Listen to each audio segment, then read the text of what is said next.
The Orange Beach Makos, William Turner, takes the Washington County punt, near his own 40, makes a guy miss, and outruns the rest. It's 60 yards to the house. Blount quarterback Freddie Davis, it's the Davis to Davis connection. He'll hit the quick slant to Darrell Davis. This one will go 45 yards to pay dirt, and 1st and 10 starts now.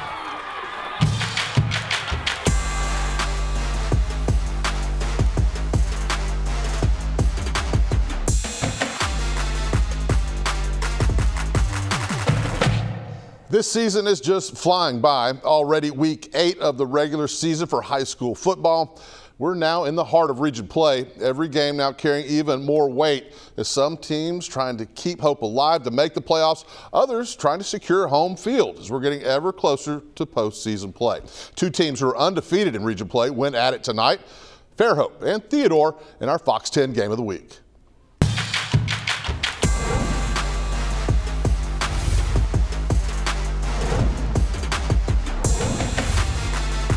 The Bobcats hosting Fairhope tonight at C.A. Douglas Field in Theodore. Theodore undefeated at 6-0. Fairhope 5-1, but undefeated in region play. The Pirates looking to even the record with a win. Dacian Smith has been on top of the action there tonight and joins us live. Dacian, a big hump for Fairhope to get over tonight on the road. How did this one shake out? Hey, absolutely, Hal. You've been here as many times as I've been here. You know this is a tough place to come in and get a win on the road. And this was a top 10 matchup. Theodore ranked number 4, Fairhope ranked number 9. Both of them looking for that top spot in 7A Region 1. Take a look. A high-stakes 7A matchup in Theodore. Pirates versus Bobcats for the top spot in the region. First possession for Fairhope after a Theodore 3-and-out. Glenn Patrick takes the handoff, cuts up the middle for the walk-in touchdown to put the Pirates up 7-0. Theodore trying to answer back, but Demetrius Poe is sacked on 3rd down to force the punt. Pirates waste no time. Quayla McCants takes the handoff, shrugs off a couple tackles, and breaks off a 30-yard first down. Sticking with the ground game, McCants gets it again and finishes what he started. He goes untouched into the end zone to give his team a 2-touchdown lead late in the first quarter. On to the second quarter, Pirates with the ball. Caden Creel finds Blaine Merrick on 3rd and long to keep the drive alive. Fairhope has to settle for the field goal try, but it's blocked by the Bobcats to keep it a 14-point game. Theodore with momentum, Poe finds Raheem Quinney on the slant route, and he gets it all the way to the 45-yard line for the first down. Sticking with the passing game, Poe gets it to reigning Player of the Week, Kirsten Rogers, on the jump pass. Rogers takes it down the sideline for the touchdown to put the Bobcats on the board. The extra point is missed, and it's a 14-6 lead for Fairhope going into halftime.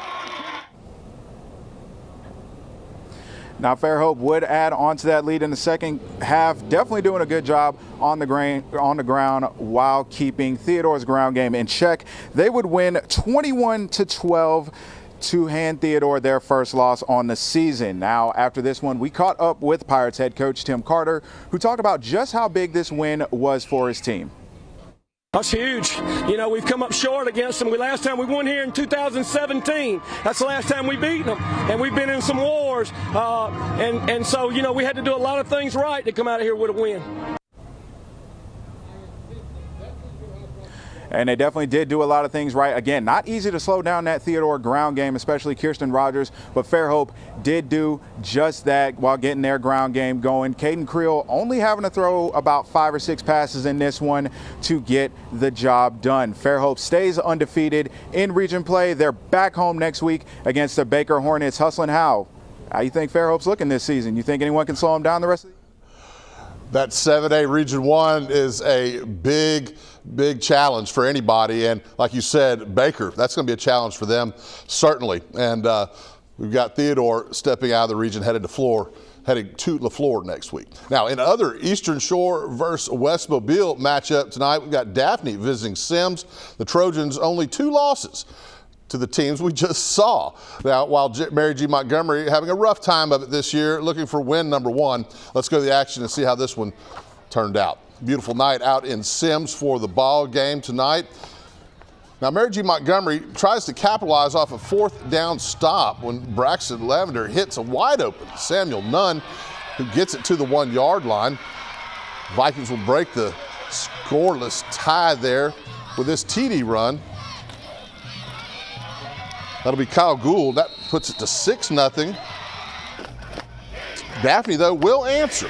With just a minute left in the half, it's a TD pass from Carl Lacey to Tyler Bradley. And this one ends up with Daphne on top, getting the win on the road against MGM, 28-14. Now off the Spanish Fort at Blount tonight. Got some fireworks going off there before the game, and they kind of set the tone for this one. First quarter action, Brendan Bird for Spanish Fort. He finds Trevon Reed for a touchdown. Toros go up. Extra point, though, no good. 6-0 Toros at this point. Now second quarter action, Bird is back to punt, and he fumbles there. Blunt Keldrick Smith, he'll scoop it up, and he'll head in. He looks over his shoulder. Hey, no one there. I'll take it all the way in. And Blount with the PAT will go up at this point, 7-6 over the Toros. Now just before halftime, Blount quarterback Freddie Davis, you saw this in our top plays. He hits the other Davis, Daryl Davis. He shakes a guy loose, outruns everyone, and the final in this one, though, Spanish Fort does come back, takes the lead, and knocks off Blount 34-26. Faith Academy at Vigor, the undefeated Vigor.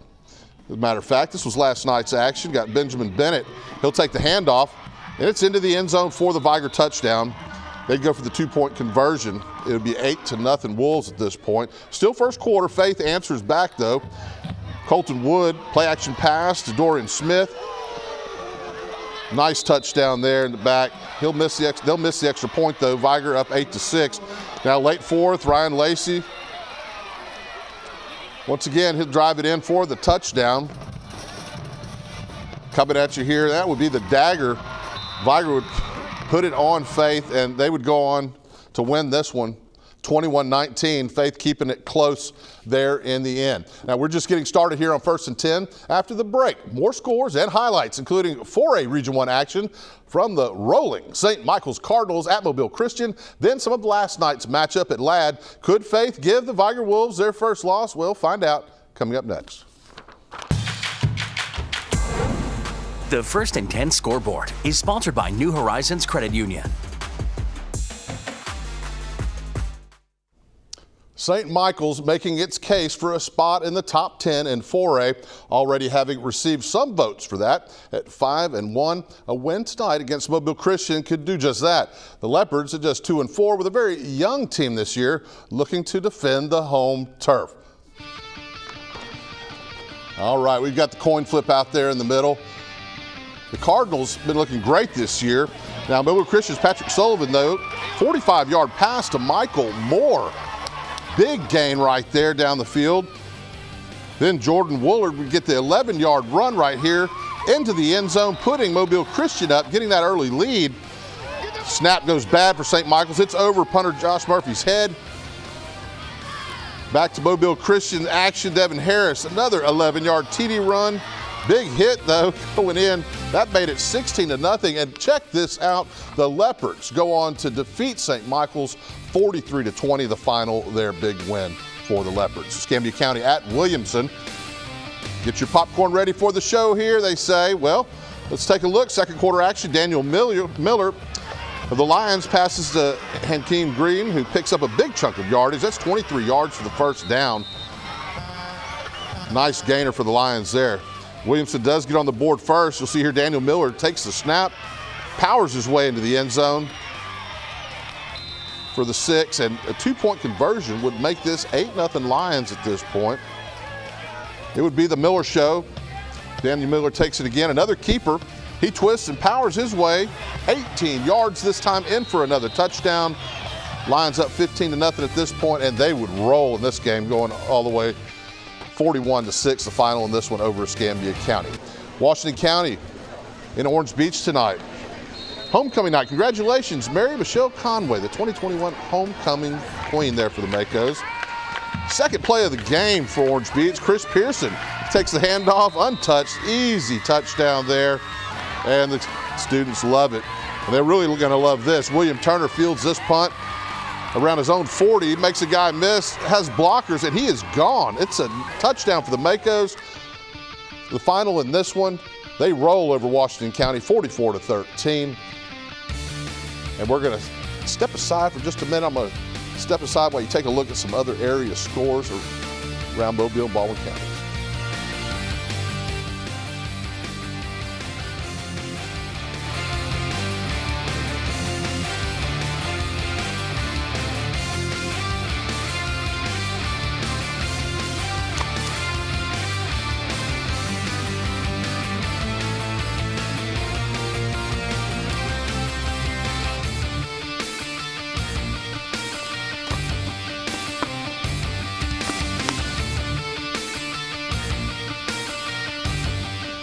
All right, and that's a wrap on another week of high school football action. Beginning next week, we'll start to get a clear look at how the playoff picture will come together. I hope to see you then. Meanwhile, we've got more great football coverage here on Fox 10 this weekend, starting tomorrow at 11. Ohio State hosts Maryland, followed by the top 5 matchup of Penn State at Iowa. Then it's an NFL doubleheader Sunday with the Giants at the Cowboys. I'm Hustling Hal Sherrick. We'll do it again next week right here on First and 10. Thanks for watching Fox 10 News. Watch us live wherever you are on our mobile, our streaming news app, and you can also watch us on Roku, Apple TV, and Fire TV.